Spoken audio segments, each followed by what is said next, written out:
Is this emergency podcast territory? Maybe going slightly too far, but we have some roster news on a day the Marlins have been rained out. So it felt like we're going to dig into 40-man move today. Garrett Hampson added to the 40-man roster with Anthony Bender going onto the 60-day IL. We're going to look at what other roster moves could and should be made. Also, want to talk about Braxton Garrett and the spring he is having and the potential role he'll be playing this year for the Marlins. All on today's Locked On Marlins. You are Locked On Marlins, your daily podcast on the Miami Marlins. Part of the Locked On Podcast Network, your team every day.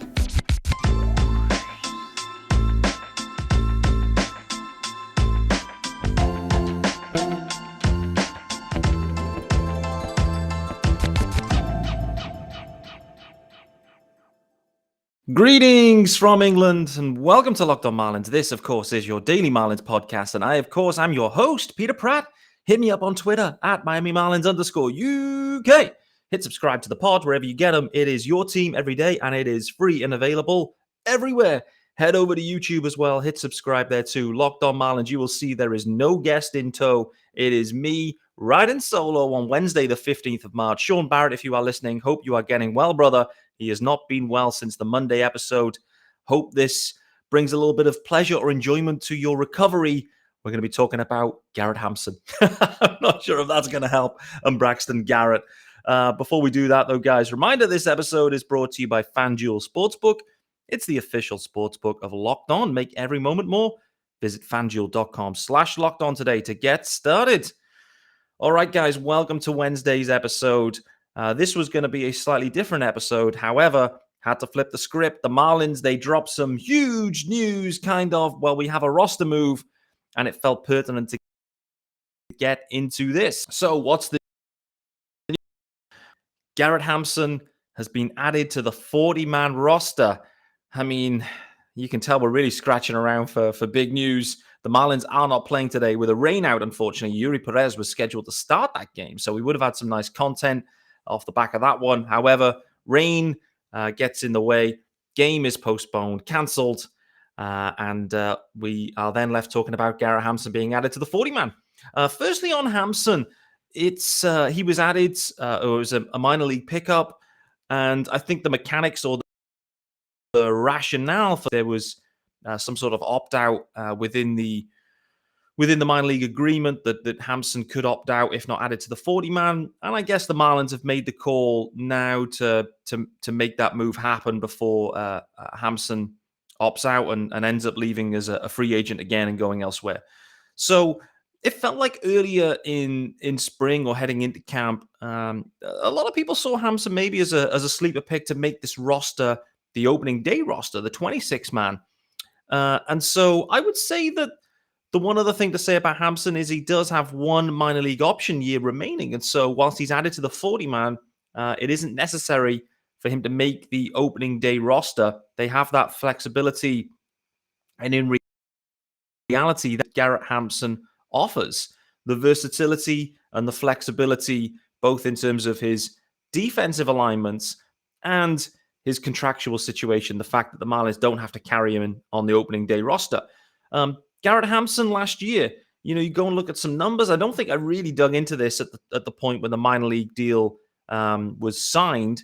But when you go and look into the numbers, it's an interesting one. The profile is certainly interesting. What I would say, well, there's a couple of things that stand out to me. Firstly, as a righty, he's a righty hitter versus lefties.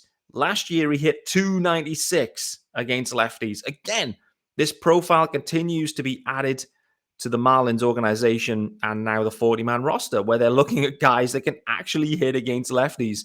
So overall, that I guess equated to a WRC plus of 121 against lefties. So pretty nice. Relatively small sample, though, in 2022. When you look at what he was like against righties, a WRC plus of 16. That's 1-6. So righty on righty, no. We will not be seeing any Hampson probably at any level, or we shouldn't be, righty against righty. It was absolutely putrid in 2022. The other thing to call out from a defensive perspective what really jumped to me anyway, was in 2021 in center field. Garrett Hampson had an outs above average of 6. It's the highest mark of any position of any year in his career. So 2021, 6 outs above average in center field. Granted, in 2022, it was -1 in center field. A lot less attempts in that period. So that's the other thing with Hampson. The positional versatility. He's played at second. He's played at short. He's also played at center field. The Marlins definitely need a backup plan in center field. And I think Garrett Hampson really, it makes a ton of sense, particularly on a minor league deal that's now been, I guess, converted into a league minimum number with a minor league option year remaining. So it hasn't absolutely set the world alight. The Marlins have got other, I guess, other guys on that are more likely to make the opening day roster at this point. So Hampson just added his organizational depth at this point, but one that has big league experience, can hit lefties, can play center field at above average levels, seemingly, and has done in the past. All in all, that makes a ton of sense for the Marlins. It really does, because at center field, as we've mentioned, it does get thin quick. And trying to work out like who'll be out there if Jazz needs a day off. I don't think that's going to be Hampson, but let's say Jazz, for whatever reason, needs to be taken out of center field because A, it doesn't work, or they have some issues in other spots, i.e. maybe shortstop or second base, and Jazz has to come out of center field. Next thing is Garrett Hampson, the type of guy that could, be potentially a platoon option at center field there, I'd say, and hit lefties. You could end up with maybe a Jesus Sanchez, Garrett Hampson platoon situation perhaps at center field if you really needed it, if you were in a bind, let's say. So I don't think the Garrett Hampson situation is one to be overly ecstatic or excited about. I do think it's interesting, though. I think this is the timing is interesting. I don't know if there was a specific period within this minor league deal where if he hadn't been added by the 15th of March, then he could exercise that option and go to free agency again. I'm not 100% clear on that. But the timing is interesting. The corresponding move, Anthony Bender, as we know, won't be pitching this year, or at least the majority of the season. I think it's pretty much the whole of 2023. So he goes to the 60-day IL. That is now open. We knew this. The 40-man was full, but we knew for certain there was 2 guys on the 40-man heading that wouldn't be Aaron Anthony Bender.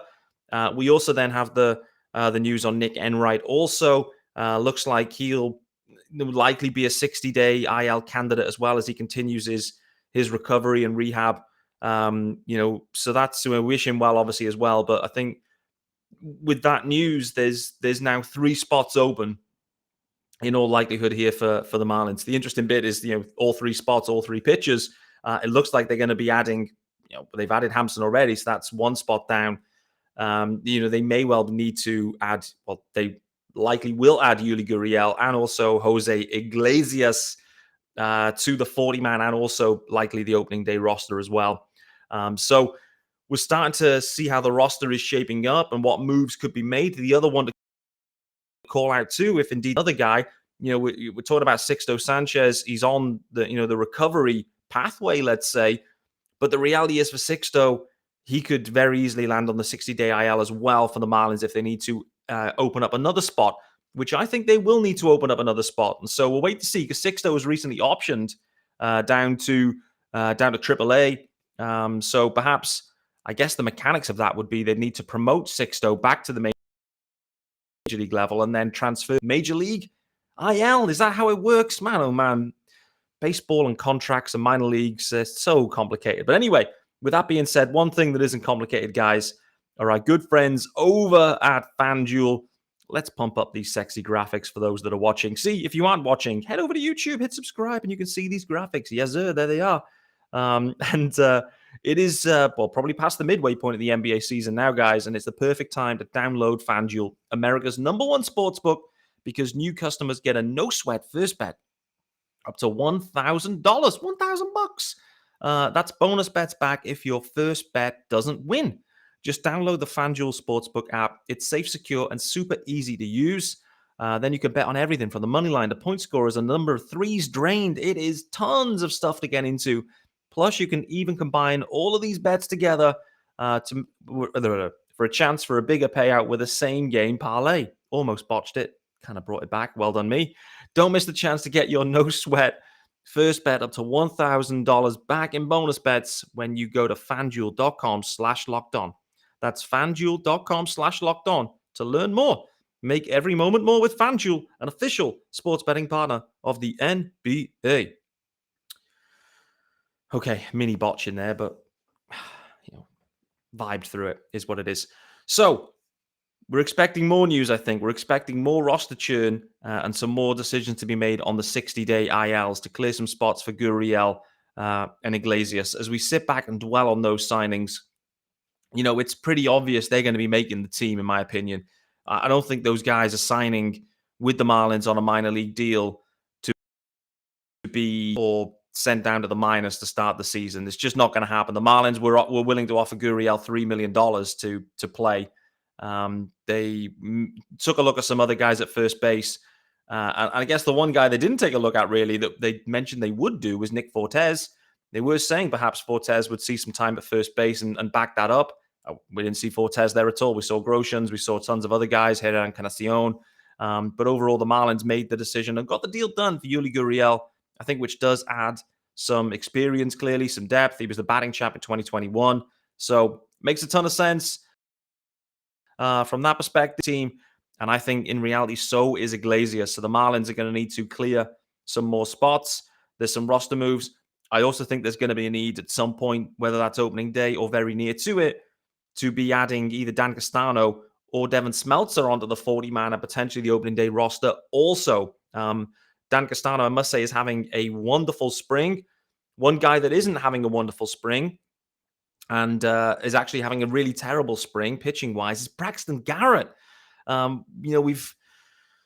It's fair to say we've had a range or a roller coaster. Maybe it's not a roller coaster, maybe slightly overdoing it. But with Braxton Garrett, he was really not a guy that we were thinking about heading into 22 at all. He was potentially the guy we were seeing as like a trade candidate, a DFA candidate. Is he a big leaguer? Is he not?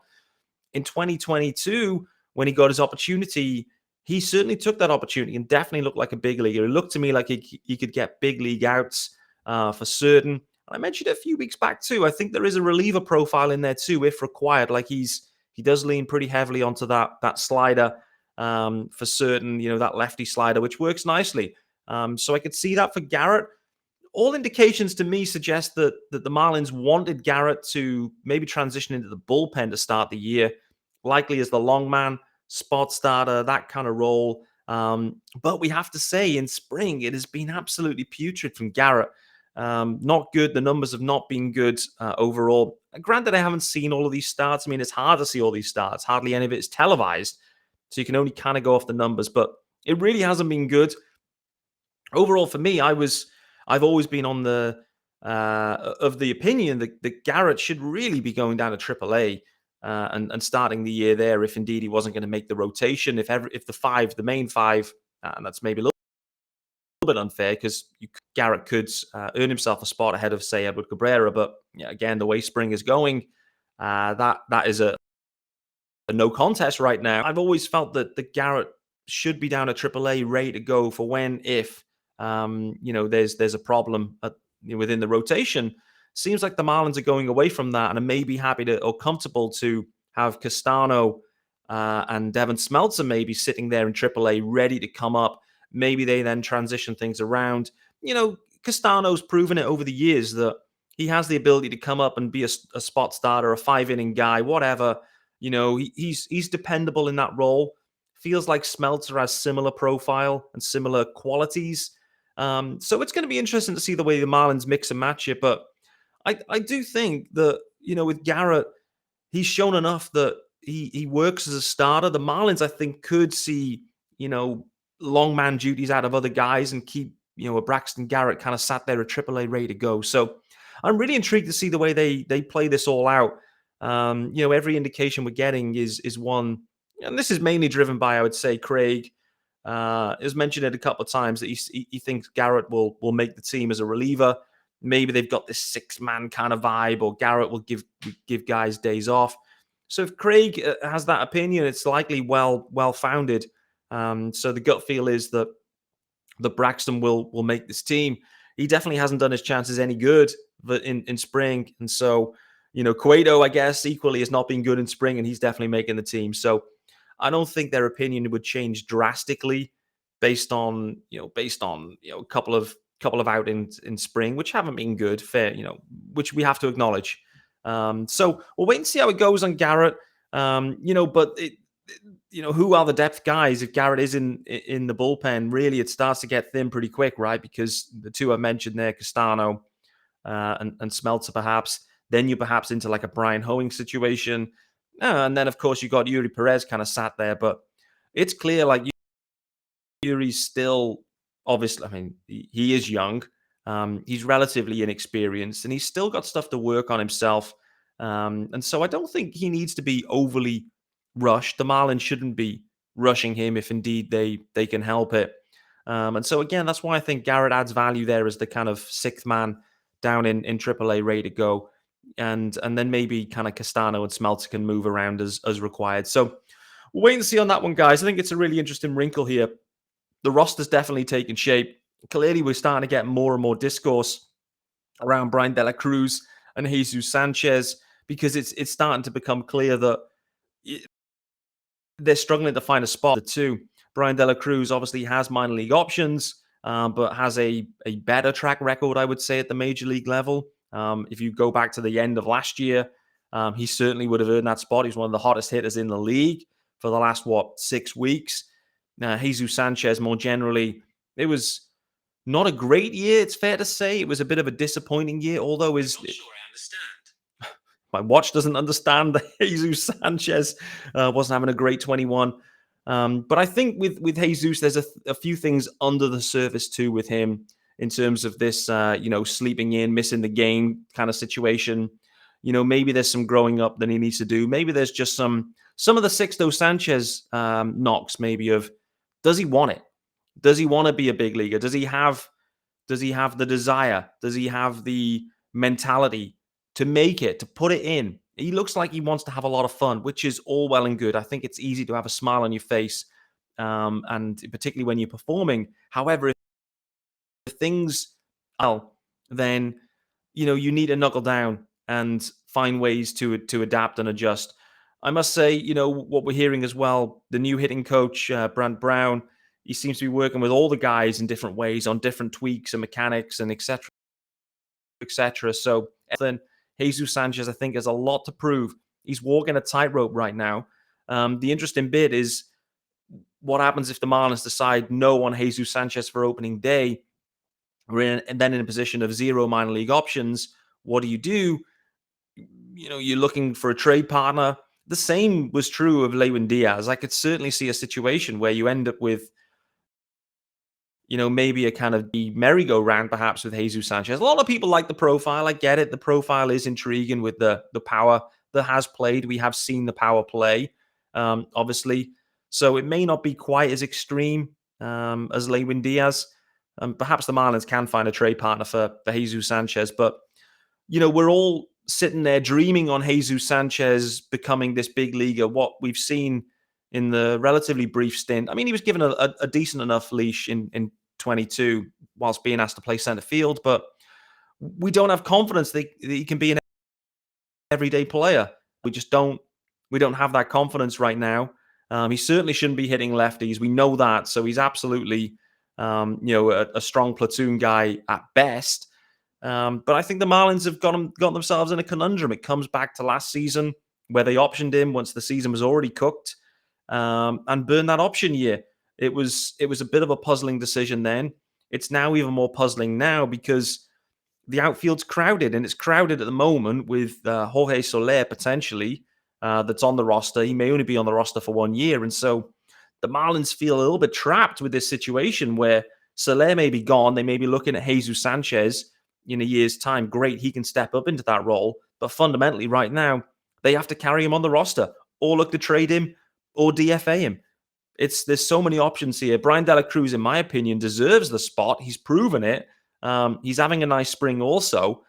So it's going to be pretty hard for De La Cruz to for the Marlins to send him down, but he has that flexibility. So if they're really in a bind for the Marlins and they can't find a partner to trade for Jesus Sanchez, or they're still fully bought in, then it's going to have to be De La Cruz down to the minors.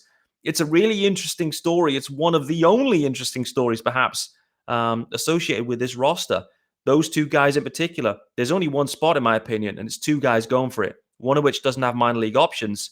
So how do they play it? You either trade one, DFA one, or De La Cruz is down to the minors. With that being said, guys, thanks for making Locked On Marlins your first listen of the day. I appreciate you joining me on this emergency podcast when Garrett Hampson was added to the 40-man. Anthony Bender transferred at the 60. Garrett, Braxy, not having a great spring. Does it matter to the Marlins? I don't know. The Marlins seemingly are happy for him to be in the bullpen. I'm not convinced that's the right approach. We're also getting into this outfield battle. How is it going to play out? It's the thing to watch, I would say, in the last couple of weeks of spring. Of course, guys, I'll be back tomorrow. I look forward to seeing you then.